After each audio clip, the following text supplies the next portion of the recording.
Saya Syarifudin Yunus, kebetulan sebagai edukator dana pensiun di Indonesia, sekaligus diberi kepercayaan sebagai Direktur Eksekutif Asosiasi DPLK.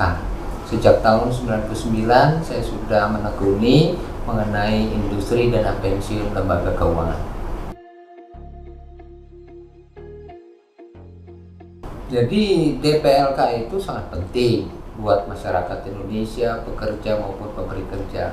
Karena faktanya 7 dari 10 pensiunan di Indonesia hari ini bermasalah secara keuangan. Bahkan 9 dari 10 pekerja di Indonesia sama sekali tidak siap untuk pensiun. Kenapa? Karena tidak tersedianya dana yang cukup untuk hari tua atau untuk masa pensiun.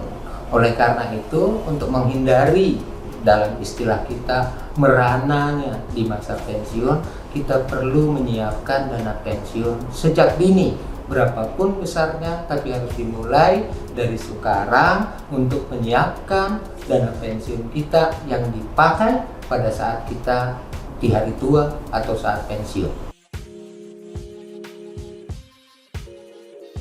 Ya, setiap perusahaan atau pemberi kerja di Indonesia harus paham bahwa saat kita mempekerjakan seorang karyawan, cepat atau lambat pada waktunya dia akan pensiun. Itu cepat atau lambat. Nah, pada saat dia pensiun, maka ada kewajiban perusahaan atau pemberi kerja membayarkan yang disebut dengan kompensasi pasca kerja.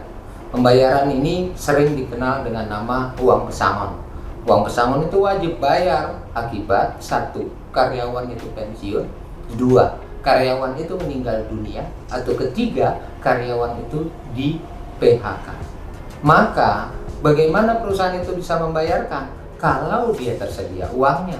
Cara menyediakan uangnya tentu harus mulai ditabung, harus mulai didanakan melalui program dana pensiun lembaga keuangan atau DPLK.